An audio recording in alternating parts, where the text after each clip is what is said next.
Hai, Assalamualaikum warahmatullahi wabarakatuh. Kembali lagi ya kita Sobat Bahasa semua di kelas Bahasa Indonesia. Di video kali ini, Ibu masih akan membahas seputar materi teks cerpen nih. Tapi sebelum dimulai, jangan lupa ya, siapkan dulu alat tulis dan buku catatan favorit kamu dong. Dan jangan lupa ya Sobat, untuk klik like, juga klik subscribe dan share ke teman-teman kamu ya. Nah, tanpa basa-basi, yuk langsung saja kita masuk ke pembahasannya. Seperti judulnya, hari ini kita akan membahas ciri bahasa teks cerpen. Nah, ada apa saja sih ciri bahasa teks cerpen? Yuk, kita langsung bahas. Ada apa saja ya? Sebetulnya ciri bahasa teks cerpen ini secara umum ada 9. Yang pertama adalah kata ganti atau yang disebut dengan persona. Lalu yang kedua ada gaya bahasa yang sering disebut juga sebagai majas. Yang ketiga ada diksi yang mengungkapkan ekspresi. Yang keempat ada penggunaan kalimat naratif, deskriptif, dan juga ada dialog. Yang kelima ada kata sifat atau adjektiva. Dan yang keenam ada kalimat langsung dan kalimat tidak langsung. Selanjutnya yang ketujuh ada kalimat retoris. Yang kedelapan ada kata keterangan atau istilahnya disebut sebagai adverbia. Dan yang kesembilan ada kata konotasi juga kata denotasi. Nah, Sobat Bahasa, supaya lebih jelas mengenai ke-9 ciri bahasa dari teks cerpen ini, Ibu akan membedahnya satu persatu. Jadi, jangan di-skip ya videonya supaya ilmunya benar-benar nampol di otak kalian. Cus, langsung saja kita mulai ke pembahasannya. Yang pertama ada kata ganti atau istilahnya yaitu persona, di mana kata ganti ini dibagi menjadi 3. Ada kata ganti orang pertama, kata ganti orang kedua, dan kata ganti orang ketiga. Yuk kita langsung masuk ke kata ganti orang pertama, di mana kata ganti orang pertama ini dibagi menjadi 2, yaitu kata ganti orang pertama tunggal. Ada apa saja? Ada aku, saya, daku. Ini biasanya ditemukan ya dalam cerpen ya. Atau kalau cerpen yang gaul biasanya kata ganti orang pertama tunggal ini gue. Nah, seperti itu.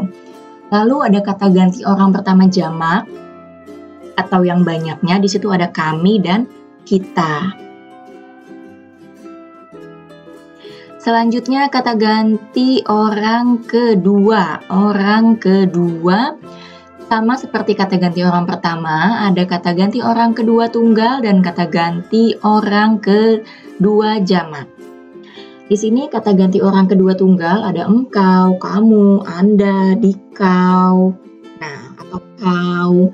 Lalu yang jamaknya ada kalian, kamu sekalian, anda sekalian, tinggal ditambahkan kalian di belakangnya ya. Lalu kata ganti orang yang ketiga, orang ketiga tunggal ada ia, dia, beliau, nya. Nya di sini maksudnya bukunya, berarti buku milik dia, seperti itu ya. Lalu kata ganti orang ketiga jamak, di sini ada mereka. Paham ya sobat? Mengenai kata ganti atau persona pada teks cerpen ini. Selanjutnya, ciri bahasa atau kaidah bahasa teks cerpen yang kedua ada yang namanya gaya bahasa atau yang sering kita sebut sebagai majas. Apa sih majas?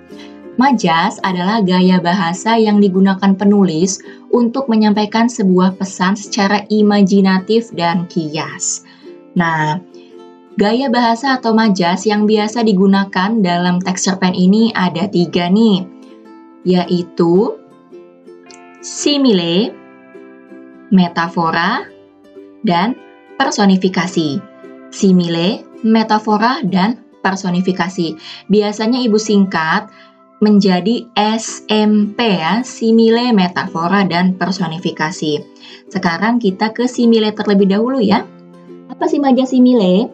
Majas simile adalah majas atau gaya bahasa yang membandingkan suatu hal dengan hal lainnya dengan kata pembanding. Nah, ini sebetulnya gampang sekali untuk menentukan apakah majas itu majas simile atau bukan. Karena majas simile ini punya ciri khas, punya ciri khusus, yaitu biasanya dia menggunakan kata pembanding. Pembandingnya itu bagai, laksana, bak, ibarat, seperti, bagaikan, dan sejenisnya. Contohnya nih, rumahnya sangat besar dan mewah bagaikan istana kerajaan. Di sini jelas majas simile. Satu cirinya di sini membandingkan rumah dengan istana. Lalu ada kata pembanding, yaitu di sini bagaikan. Jadi jelas bahwa ini merupakan majas simile. Selanjutnya, majas yang kedua adalah majas metafora. Majas metafora sendiri merupakan gaya bahasa yang digunakan sebagai kiasan yang secara eksplisit mewakili suatu maksud lain berdasarkan persamaan atau perbandingan. Sebetulnya sama-sama perbandingan ya, tetapi di sini perbandingannya itu secara tersembunyi. Contohnya nih, Tasya merupakan tangan kanan dari direktur utama di perusahaan tersebut. Di sini ciri dari metaforanya adalah ada tangan kanan, di mana tangan kanan di sini disamakan atau dibandingkan dengan orang kepercayaan. Ya, jadi ini merupakan majas metafora. Selanjutnya, majas yang ketiga adalah majas personifikasi. Nah, ini juga majas yang malang melintang hampir di setiap karya sastra ya. Personifikasi, kalian patut garis bawahi kata person. Person di situ dari kata person atau artinya sebagai orang atau juga manusia. Jadi personifikasi ini adalah gaya bahasa yang mengumpamakan benda mati seolah-olah menjadi atau memiliki sifat seperti manusia. Contoh kalimatnya di sini, pena itu menari-nari di atas kertas. Jelas ya bahwa pena tidak bisa menari, tapi di kalimat ini pena itu digambarkan seolah-olah bisa menari seperti manusia ya. Paham ya sobat bahasa ya mengenai majas SMP ini yang sering keluar dalam teks cerpen? Selanjutnya, jika kalian sudah paham, kita lanjut ke ciri bahasa yang ketiga, yaitu ada diksi. Apa itu diksi? Diksi sendiri merupakan seleksi kata-kata untuk mengekspresikan ide atau gagasan dan perasaan. Nah, contohnya nih misalnya kalau ada matahari, kalian ingin membuat kalimat yang ada kata mataharinya. Tapi menurut kalian sebagai penulis, kayaknya matahari kurang indah nih. Kalian bisa tuh cari diksi yang lain dari matahari. Ada surya, ada fajar, ada mentari. Nah, di situ kalian enaknya yang mana ya menurut kalian sebagai penulis nih? Banyak di situ pilihan kata atau diksi dari matahari sendiri. Paham ya anak-anak ya? Selanjutnya kita masuk ke ciri bahasa yang keempat, yaitu penggunaan kalimat naratif, deskriptif, dan dialog. Kalimat naratif sendiri merupakan pemaparan suatu kejadian yang dirangkai dalam kesatuan waktu.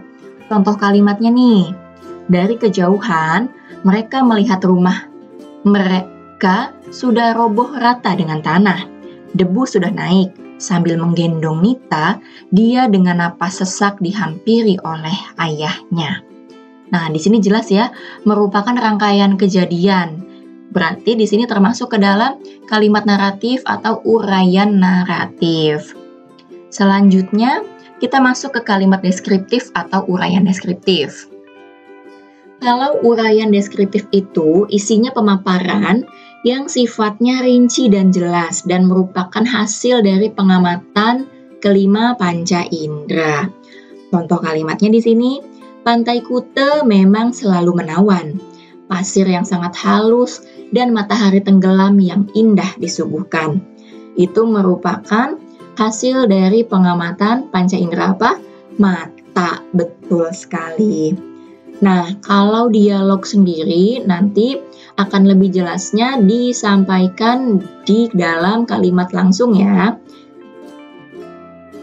Selanjutnya sobat, Ciri bahasa yang kelima, ada yang namanya kata sifat atau istilahnya adalah adjektiva.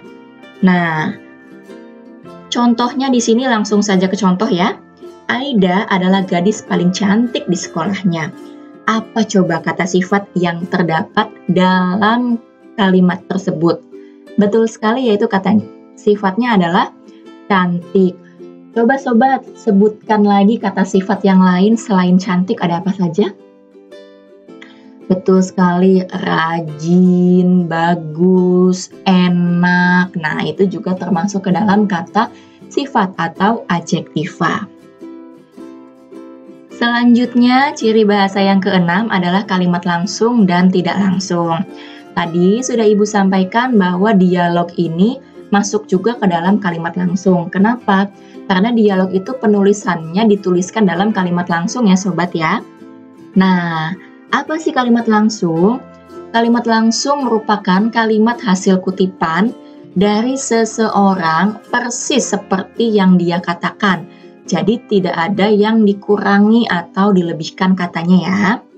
Cirinya menggunakan tanda kutip atau tanda petik. Contohnya nih, Luna berkata, aku mungkin tidak akan pulang malam ini. Di situ jelas yang berkata adalah Alunanya langsung. Lalu di sini menggunakan tanda kutip atau tanda petik ya, sobat ya. Nah, sedangkan kalimat tidak langsung merupakan kebalikan dari kalimat langsung. Kalimat tidak langsung adalah kalimat yang menceritakan kembali isi ucapan yang pernah disampaikan seseorang. Jadi, yang menyampaikan kalimatnya ini bukan orangnya langsung, tapi orang lain. Paham ya sobat ya? Bisa kata-katanya tidak sama persis dengan apa yang diucapkan oleh orang yang mengucapkannya, oleh seseorang yang mengucapkannya, tetapi bukan berarti mengubah makna dari kalimat tersebut ya. Contohnya nih, di sini Ibu buat kalimat tidak langsung dari kalimat langsung yang di sini. Ibu ubah nih. Dari kalimat langsung ini kan, Aluna berkata, aku mungkin tidak akan pulang malam ini.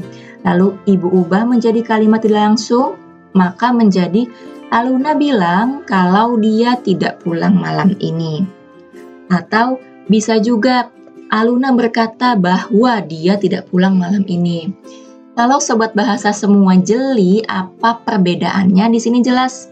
Di sini menggunakan kata aku. Kenapa aku? Karena Aluna sendiri yang berkata. Lalu di kalimat tidak langsung menggunakannya dia kata gantinya. Kenapa dia? Karena di sini bukan Aluna yang berkata, melainkan orang lain. Paham ya sobat bahasa ya? Selanjutnya, ciri bahasa yang ketujuh adalah kalimat retoris. Apa sih kalimat retoris? Kalimat retoris sendiri adalah pertanyaan yang tidak harus dijawab.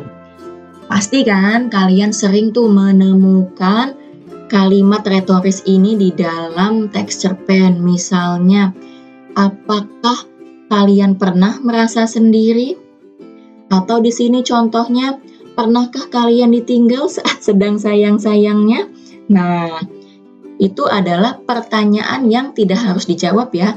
Jadi hanya berupa istilahnya ya, menggugah, cara menggugah pengarang gitu ya. Cara menggugah pembaca, cara pengarang menggugah pembaca. Nah, itu lebih tepatnya.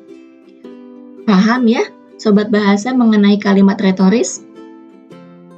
Selanjutnya, ciri bahasa yang ke-8 adalah kata keterangan atau adverbia. Di mana kata keterangan ini banyak sekali jenisnya. Supaya kalian paham, kita akan membahasnya satu persatu. Ada apa saja sih kata keterangan ini?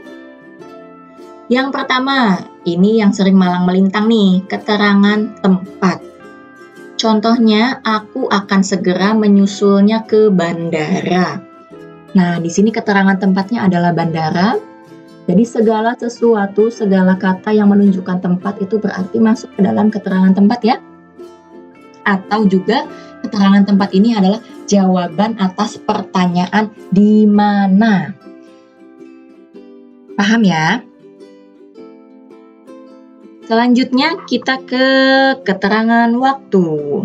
Nah, keterangan waktu di sini bisa juga jawaban atas pertanyaan kapan.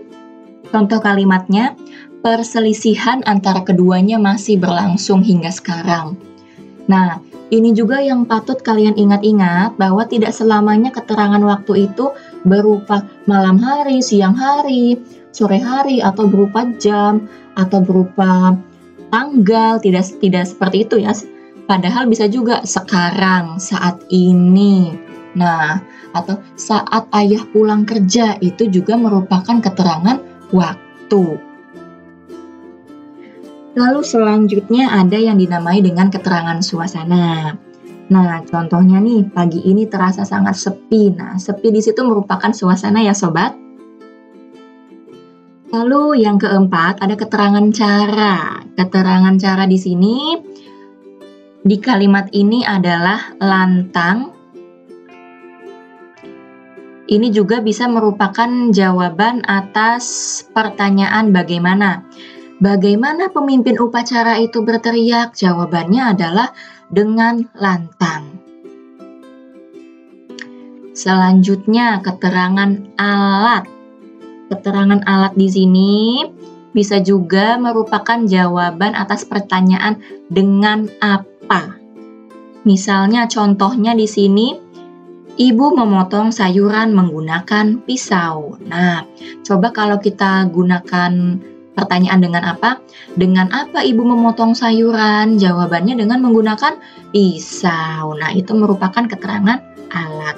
Sampai sini paham, sobat? Selanjutnya, keterangan yang terakhir atau adverbia yang terakhir adalah keterangan tujuan. Keterangan tujuan di sini bisa atas pertanyaan untuk apa, supaya apa, agar apa. Nah, contohnya di sini, Linda belajar giat agar mendapat beasiswa. Pertanyaannya coba ya, supaya apa Linda giat belajar? Agar mendapat beasiswa. Ibu rasa kalian sudah paham ya mengenai adverbia ini. Kalau sudah paham, yuk lanjut ke ciri bahasa atau kaidah bahasa teks cerpen yang terakhir, yaitu kata konotasi dan denotasi. Batuk dulu ya. Konotasi sendiri merupakan makna kata yang tidak sebenarnya atau kiasan. Contoh, dia menjadi anak emas di kelasku. Maksud anak emas di sini tuh bukan berarti anak dari emas ya, bukan, tapi merupakan anak kesayangan seperti itu. Selanjutnya, kalau denotasi sendiri merupakan makna kata yang sebenarnya.